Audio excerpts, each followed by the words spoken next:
this is Mike Lipkin, and thank you for taking the time to watch this video. It's March 1, 2009. It's about 10 p.m. I'm sitting here in my home office wondering where January and February 2009 went. They just flashed by. And that's good news because it also means that the current global economic crisis will flash by. I'm already seeing signs of hope and change and optimism, and I want to share some of these signs with you this evening. I call them Lipkin's 7 omens. An omen is a sign that something significant is happening that will influence your future, and you need to be aware of it. So here are Lipkin's 7 omens, and the first one is that prices for everything are going down, including the price for your service. Deflation is already here. It's a buyer's market. There's downward pressure on fees and prices everywhere. So how are you handling it? How are you maintaining your revenue against intense downward pressure? How are you ensuring your cash flow? Because no matter how much things improve in the next 12 months, prices and fees will lag. In our personal and professional lives, we are being trained to expect and get lower prices. So run lean, run hard, be special, be memorable, and create value that people can only get from you. Here's Lipkin's second omen. The volatility index will increase exponentially. Shocking is the new normal. The last thing you expect is the first thing that will happen, and it will keep on happening. Some of the shocks are traumatic, and some of them are nirvanic. I mean, who would have thought the Dow would have hit 7,000, half of its high? On the other hand, who would have thought that Canadians would prefer the American leader to their own? And in fact, who would have thought that I could create this video on my Apple and instantly upload it to the world? In ways both personal and universal, the surprises will come at you with accelerating velocity. So don't be surprised by surprise, and give others the kind of surprises they want to help them handle the kind of surprises they don't. Here's Lipkin's third omen. One-to-one connections will help you rule your world. Social networking begins with one person talking to another person. Facebook, Twitter, LinkedIn, and the like are fake substitutes for the real thing. Online friends who come and go at the click of a button are not real friends. Real friends know you, love you, buy from you, and promote you to other real friends who can do the same. The winners will be those who develop deep, enduring, mutually valuable relationships with the people who matter. I call them KOLs, Key Opinion Leaders. These are the people who either make the decisions or influence others to make the decisions. They need to be nurtured over time. So, their love is entirely conditional. You have to keep bringing them the kind of value that makes them valuable to their friends. And if you even have a handful of these people in your immediate future or in your immediate network, you will thrive. And just one more can make a huge difference. I know, I depend on these people for a living. You know who you are. Thank you. Here's Lipkin's fourth omen. In the face of bewildering complexity, offer people meaningful simplicity. The world's current economic woes can be sourced to one core phenomenon. Too many people trusted too many people to invest too much money in too many things they didn't even want to understand. So now there's a massive swing back to the fundamentals. There's a migration to the brilliant basics where the dots can be seen, explained, and connected.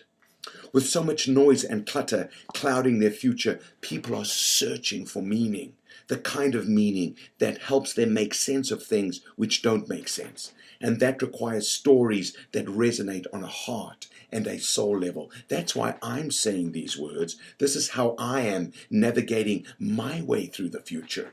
These are the things that I'm finding out every day. It's about stripping away the inessentials to uncover the essence of the things that matter.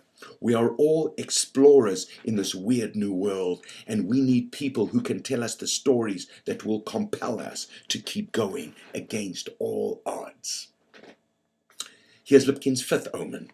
We are heading even deeper into the age of transparency. So get used to being naked in front of others. Big brother is watching, and so is little sister. So is your neighbor. So is the person you don't even know who knows you. The video camera is tracking you. The webcam is watching you. Your personal data is being accessed by people you don't even want to access it. You are being evaluated by everyone all the time, and their opinion is being broadcast to the world. Privacy is almost obsolete, and even if it's not, it pays to act like it is. Integrity is not just about keeping your word or being honest. It's living the kind of life that expresses the authentic you from every angle. Elaborately constructed public images are collapsing as private personas are uncovered.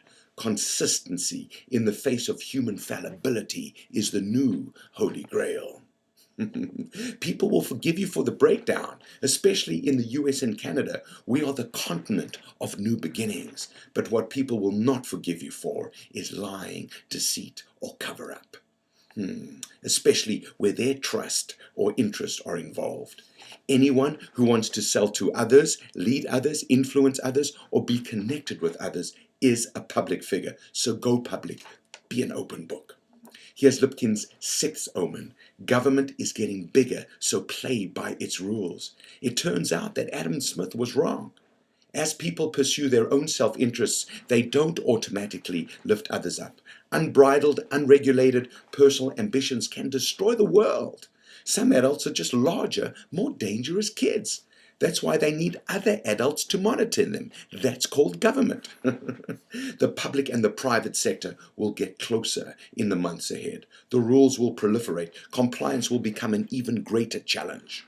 But government will also change as it draws more people to it from the private sector. It will become more consultative. It will become more responsive. But government will always be government. Its mission is to create the rules. And your mission is to know the rules and play by them. So get closer to government at the municipal, provincial, and federal level. It's already almost 40% of the economy, and it will become even more. Now here's Lipkin's seventh and maybe most important omen of the evening. Crushing problems are crushing your competition. If you want to win, then wow. I see the 80-20 principle everywhere. 80% of people are being diminished by the crises. They are being tortured by their own anxiety. They are focused on what is going wrong, what has gone wrong, what will go wrong. They are trapped in what I call the negative feedback loop. Listen to the typical water cooler conversation, and you will hear the language of worry, sorry, and woe. Misery loves company, and more people are joining. The irony is there has never been a better time to shine. While most people are hunkering down, looking down, and feeling down, the vital few are stepping up their game. These are the 20% who understand that it doesn't take extra time, energy, or money to be excited. They understand that success is an inside job. They are stepping into the gaps being created by their depressed, underactive competitors. They are experimenting with a repertoire of new tools to wow their customers. They are not pursuing customer satisfaction. For them, that's a giving. They are living above the line. Their standard is a higher standard. It's becoming the benchmark by which all others are judged. So choose.